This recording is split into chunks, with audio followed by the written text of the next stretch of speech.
Petrol नहीं मिले अब। जब बिजली और पेट्रोल की कीमतों में इजाफा हो तो समझ जाओ कि वज़ीर आज़म चोर है। We don't see any bright future with this political system and not accepting it anymore. Petrol पवाना दिल नहीं करता है, बड़े रेट तेज कितने हैं, इंज कितना करो। सुभाष जी वही कहना चाहूंगा, तो रेट कम करो जी। अपने हक के लिए खड़े हो जाओ या अपनी कब्र खुद खोद लो, फैसला तुम्हारे हाथ में है। जुल्म की रात ख़त्म हो के रहती है, लेकिन अपने अपने हिस्से का दिया जलाना होगा। अब अगर खून खोल रहा है या दिमाग उबल रहा है तो चुप नहीं रहो, उठो, सवाल करो।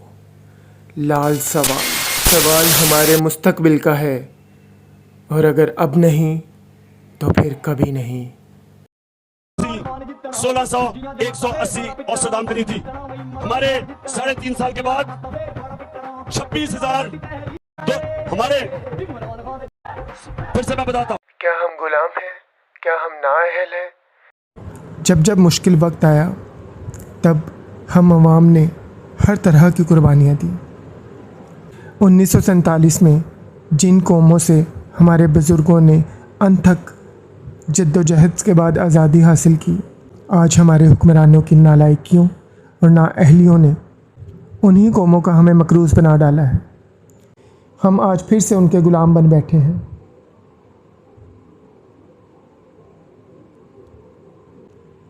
यही हिंदू, यही अंग्रेज़, इन्हीं से हमने आज़ादी हासिल की थी ना। अंग्रेज़ की आमराना और साम्राज्य सोच से और हिंदुओं के सकाफ़ती रंग से हम आज तक आज़ादी हासिल नहीं कर पाए।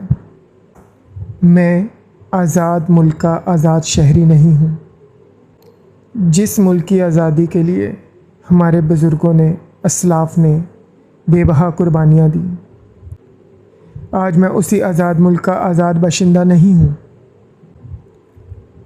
आज मेरी सोच गुलाम है, आज मेरी सोच पे पाबंदियाँ हैं, आज मेरी तरक्की के सफ़र पे पहरा लग चुका है, आज मेरे मुल्क के असासे गिरवी रखवाए जा चुके हैं,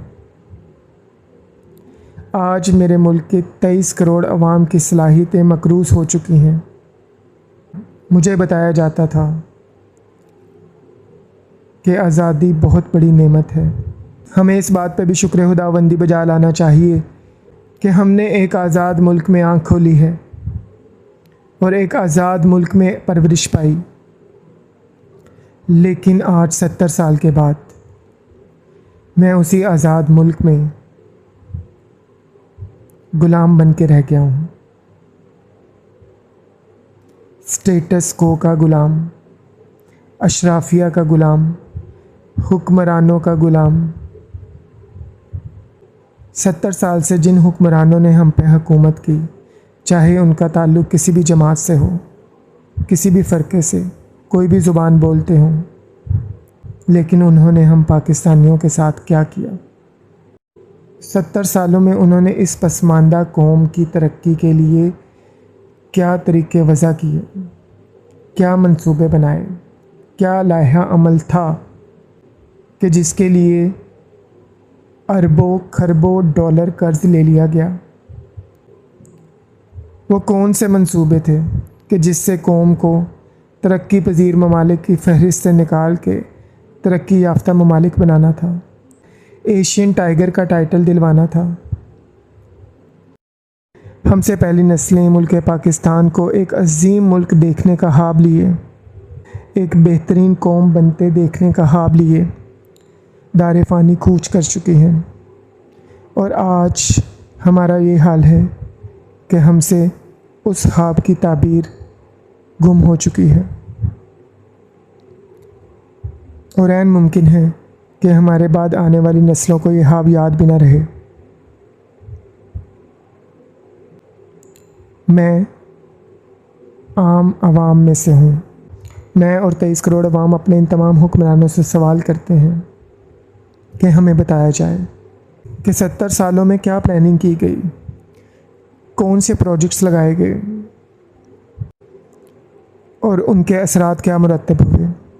हम आवाम का मेयार ज़िंदगी बुलंद हुआ, हमारे बच्चों की बेहतरीन तालीम का ख्वाब पूरा हुआ। हमें सेहत की बेहतरीन सहूलतें मिल गई। हमारी ज़राअत ने कितनी तरक्की की, हमारी टेक्सटाइल ने कितनी तरक्की की, हमारी इंडस्ट्री ने कितनी तरक्की की। हम आज एक्सपोर्ट्स करने वाले ममालिक की फ़हरिस्त में दुनिया में किस नंबर पे हैं, हमें सब बताया जाए।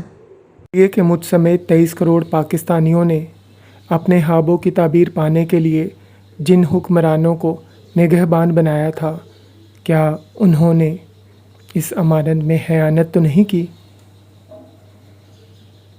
क्योंकि हमारा वक्त, हमारे टैक्स का पैसा और हमारे वसाइल इसमें सर्फ हुए हैं, इसलिए हम ये जानने का हक़ रखते हैं और हमें बताया जाए। हम सवाल करेंगे। हमें बताया जाए कि मेरे मुल्क के वसाइल कैसे इस्तेमाल हुए। हमारे हुक्मरान और हमारी अशराफिया हमारे साथ कितनी मुखलिस थी और उन्होंने अपनी और अपनी ख़ानदानों की ज़िंदगियों को बेहतर करने के अलावा हम आवाम की ज़िंदगियों में बेहतरी लाने के लिए किस कदर कोशिशें की। मुझे और इस मुल्क की 23 करोड़ अवाम को इस अर्ज़ पाक की सलामती और खुदमुख्तारी सबसे ज़्यादा अज़ीज़ है और हम उसे अपना अव्वलीन फ़रीज़ा समझते हैं। हमारे मुल्क में वसाइल की कमी नहीं है। हमारा मुल्क मादनी दौलत से माला माल है। हमारे मुल्क का नहरी निज़ाम दुनिया का बेहतरीन निज़ाम शुमार होता था। हमारे मुल्क की 50% से ज़्यादा आबादी नौजवानों पर मुश्तमिल है। वही नौजवान जो बाहर के ममालिक में जाके 6 से 8 घंटे काम करके ना सिर्फ़ अपने मेयार ज़िंदगी बुलंद करते हैं बल्कि कसीर ज़र मुबादला मुल्क पाकिस्तान में भिजवा कर अपने मुल्क की खिदमत करते हैं।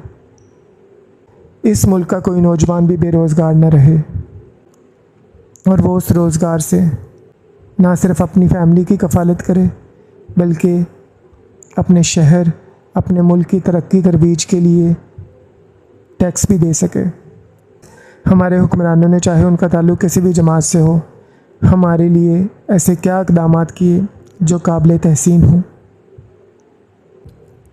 अवाम का मेयार ज़िंदगी बतदरीज गिरता चला गया और हमारे हुक्मरानों और अशराफिया का मेयार ज़िंदगी मुसलसल बढ़ता चला गया। ये तज़ाद क्यों कि हमने अपने मुस्तकबिल की डोरें उनके हाथ में थमा दी हैं।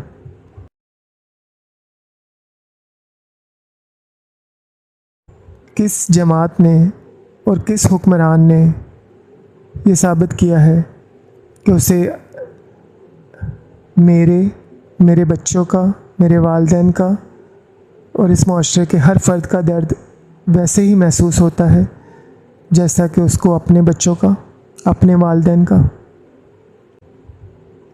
पिछले 70 सालों में इस मुल्क ने हम आवाम को क्या दिया और इस मुल्क ने हमारी अशराफिया, हमारे हुक्मरानों को क्या दिया, इसका तज्ज़िया होना चाहिए।